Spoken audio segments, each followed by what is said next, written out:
بسم اللہ الرحمن الرحیم نحمدہ و نصلی علی رسول الکریم اما بعد۔ سن 8 ہجری میں سرکار دو عالم صلی اللہ علیہ وسلم مدینہ طیبہ سے 10,000 صحابہ کرام کا لشکر لے کر مکہ مکرمہ فتح کرنے کے لیے تشریف لے گئے۔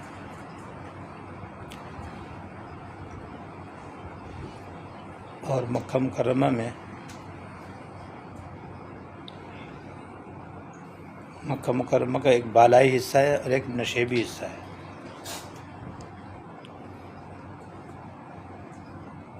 بالائی حصے کی طرف وہاں کا قبرستان ہے جنت المعلا، اور نشیبی حصے کو مسفلہ کہتے ہیں۔ تو آپ نے دونوں طرف سے مکہ مکرمہ پر حملہ کرنے کے لیے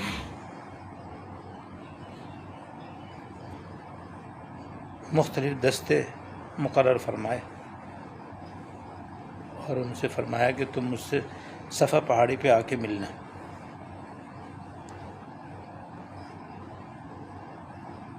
اللہ پاک نے آپ کی خاص مدد فرمائی، اور تھوڑے سے مقابلے کے بعد کافر زیر ہو گئے،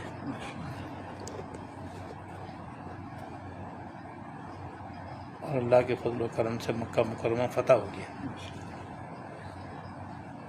جب مکہ مکرمہ فتح ہو گیا تو سب کفار جو قرب و جوار میں تھے وہ اسی انتظار میں تھے کہ اگر مسلمان مکہ مکرمہ فتح کر لیں تو ہم بھی مسلمان ہو جائیں گے، نہیں تو ہم اپنے مذہب پہ قائم رہیں گے۔ تو ایسے تمام لوگ جو ہیں پھر جگ در جگ آپ کی خدمت میں حاضر ہوئے اور اسلام قبول کر لیا۔ ابھی آپ مکہ مکرمہ ہی میں تھے کہ آپ کو یہ اطلاع ملی کہ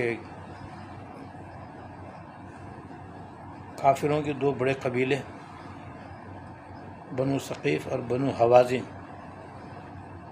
یہ حضور سے لڑائی کی تیاری کر رہے ہیں۔ بنو ثقیف طائف کے رہنے والے تھے، اور بنو حوازن وادی حنین کے قریب آباد تھے۔ یہ دونوں بڑے جنگجو اور بہادر قبیلے تھے۔ بنو حوازن انتہائی نشانہ باز تھے، بہت کم ان کا نشانہ خطا جاتا تھا، اور انہوں نے اپنے ساتھ اور دوسرے قبیلوں کو بھی ملا لیا، اور یہ تہیہ کیا کہ ہم مکمل طور پر ایک مرتبہ حضور پر حملہ کریں گے۔ اور اس کے لیے انہوں نے یہ طے کیا کہ جو کچھ بھی ہمارے گھر میں ہے، ہمارے پاس ہے، سبھی میدان میں لائیں گے۔ جب گھر میں کچھ نہیں ہوگا تو بس یہ اس نیت سے لائیں گے کہ ہمیں واپس جانا نہیں ہے، یا تو فتح یا پھر موت۔ چنانچہ انہوں نے اپنے قیام گاہ میں عورتیں بھی، بچے بھی، بوڑھے بھی، سونا بھی، چاندی بھی، اور ان کے تو سب سے قیمتی سرمایہ اونٹ وغیرہ ہوتے تھے، سارے بھیڑ بکریاں، گھوڑے، خچر، گدھے، اونٹ، سب کچھ لے کر میدان میں آ گئے۔ ایک صحابی رضی اللہ تعالیٰ عنہ نے حضور کو بتایا بھی کہ حضور اس پہاڑ کے پیچھے انہوں نے اپنا سب کچھ اکٹھا کر رکھا ہے۔ حضور نے مسکرا کر فرمایا انشاءاللہ کل یہ تمہارے لیے مال غنیمت بنے گا۔ بہرحال جب آپ کو یہ اطلاع ملی کہ بنو ثقیف اور بنو حوازن لڑنے کی تیاری کر رہے ہیں تو آپ نے بھی لڑنے کی تیاری شروع فرما دی، اور مکہ مکرمہ سے 10,000 تو آپ کے ساتھ وہ صحابہ کرام تھے جو مدینہ طیبہ سے آئے تھے، اور 2,000 نو مسلم تھے جو فتح مکہ کے موقع پر اسلام لائے تھے۔ یہ جو نو مسلم تھے یہ شوق جہاد میں حضور سے اجازت لے کر غزوہ حنین میں شریک ہو گئے۔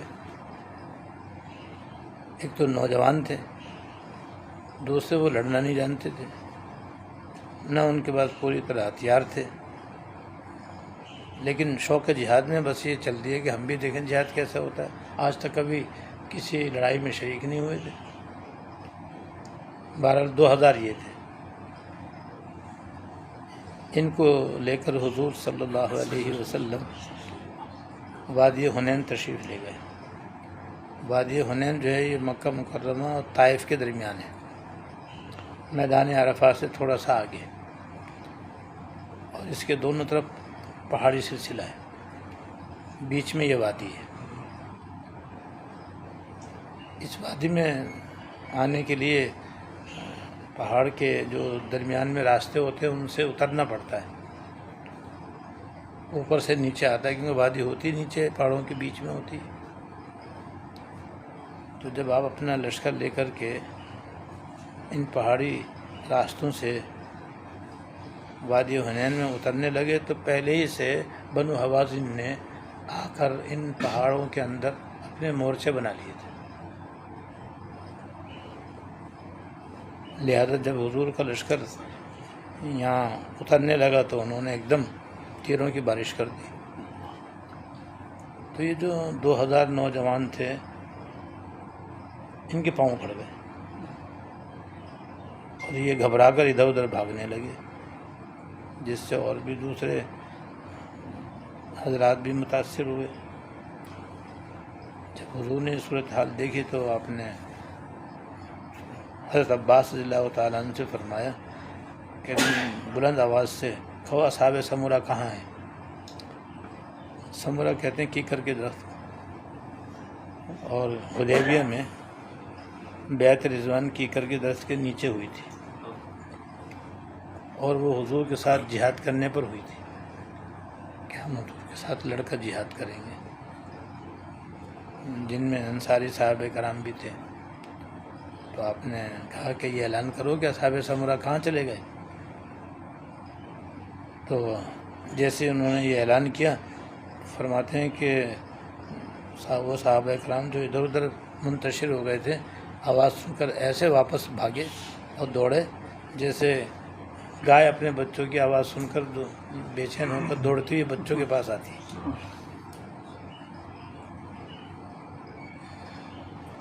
اور حضرت عباس صلی اللہ تعالیٰ عنہ اتنے بلند آواز تھے کہ مدینہ منورہ میں جبل صلہ پر کھڑے ہو کر 8 میل دور اپنے بچوں کو ہوشیار کر دیا کرتے، 8 میل دور۔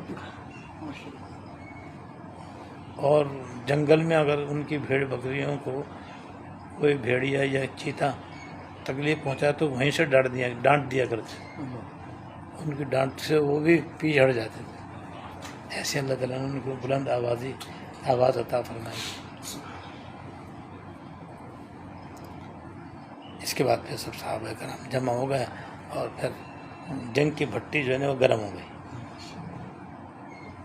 اور ایسے جم کر لڑے کہ تھوڑی دیر میں مشرکین جو ہیں وہ دم دبا کر بھاگنے لگے، اور دیکھتے دیکھتے اللہ تعالیٰ نے حضور کو بنو حوازن اور بنو ثقیف پر فتح عطا فرمائی، اور وہ جتنا بھی اپنے گھر سے ساز و سامان لے تھے سارا مال غنیمت بن گیا۔ اتنا آپ نے اسے تقسیم بھی فرمایا، تو ایک شخص کو 2 پہاڑوں کے درمیان بکریاں بھیڑیں تھی، ساری ایک ہی آدمی کو دی تھی۔ ایک شخص کو 100 اونٹ آپ نے عطا فرمایا، اس قدر اللہ تعالیٰ نے مال عطا فرمایا۔ اب یہ جو بنو حوازن اور بنو ثقیف تھے، یہ چونکہ یہاں ان کی پٹائی ہوئی اور مار کھائی انہوں نے اور شکست ہوئی، تو یہ بھاگ کر طائف چلے گئے، کیونکہ طائف سامنے ہی ہے۔ طائف میں جا کر کے یہ قلعہ بند ہو گئے، آپ نے ان کا پیچھا کیا اور جا کر کے طائف کا محاصرہ کر لیا۔ 20 دن تک آپ نے قیام فرمایا، لیکن وہ فتح نہیں ہوا۔ پھر غالباً وحی کے ذریعے آپ کو معلوم ہوگا کہ یہ سب مسلمان ہو جائیں گے، اس لیے آپ نے فرمایا کہ کل ہم واپس جائیں گے بھائی۔ بعض صحابہ کرام کو تردد بھی ہوا کہ فتح تو ہی نہیں ہے، پہلے ہی جا رہے ہیں، لیکن جو اللہ پاک اللہ کے رسول فرمائے وہی برحق، اس لیے آپ نے دعا دی کہ اللہ بنو ثقیف کو ہدایت عطا فرما اور ان کو تابعداری نصیب فرما، اور کما قال صلی اللہ علیہ وسلم۔ لہٰذا دوسرے دن پھر آپ اپنے لشکر کو لے کر واپس مدینہ منورہ تشریف لے گئے۔ راستے میں تھے کہ عروہ بن مسعود ثقفی جو بنو ثقیف کے سردار تھے، وہ حاضر خدمت ہو کر کے مسلمان ہو گئے، اور ایک ہی مہینہ گزرا تھا کہ تمام اہل طائف مسلمان ہو گئے۔ کیسی حضور کی دعا لگی، سبحان اللہ۔ انہوں نے لکھا کہ ہم نے حضور کے جانے کے بعد سوچا کہ سارے عرب تو مسلمان ہو گئے، اب ہم کافر رہ کر کیا کریں گے اور کس کس سے لڑیں گے، بہتر ہے کہ ہم بھی مسلمان ہو جائیں، اس لیے سارے کے سارے مسلمان۔ ایک پہلا غزوہ تھا غزوہ بدر، اس میں مسلمان 313 تھے، اور یہ تھا 8 ہجری میں غزوہ حنین، مکہ مکرمہ کا غزوہ اور فتح، اس میں 10,000 کا لشکر تھا، غزوہ حنین میں 12,000 کا تھا۔ لیکن بعض مسلمانوں کے دل میں یہ خیال آ گیا کہ آپ کے تو ہم بڑی طاقت ہے بھائی ذرا سا عجب آیا اور فتح شکست میں بدلی، اور پھر جیسے ہی حضور نے توجہ فرمائی تو اللہ تعالیٰ نے فتح عطا فرمائی۔ معلوم ہے ذرا سی آدمی غلطی کرتا ہے، خمیازہ بھگتنا پڑتا ہے۔ احد میں بھی ایسے ہوا کہ ذرا سی حضور کی نافرمانی ہوئی اور فتح شکست میں تبدیل ہوئی، ایسے غزوہ حنین میں ذرا سا عجب ہوا اور ایک دم کیا کہتے ہیں فتح شکست میں بدل گئی۔ پھر اسے توبہ کی، استغفار کیا، حضور نے دعا فرمائی، اللہ پاک نے حضور کی دعا کی برکت سے فتح عطا فرما دی۔ گناہوں سے بہت زیادہ بچنا چاہیے، یہ ہمیں سبق لینا چاہیے کہ یہ گناہ جو ہے نا یہ بہت خطرناک ہے۔ یہ کچھ بھی ہو، حضرت حنیفہ رحمۃ اللہ علیہ نے فرمایا کہ گناہ جب بھی کرے گا نا آدمی تو 3 جہانوں میں اس کا نقصان پیدا ہوگا۔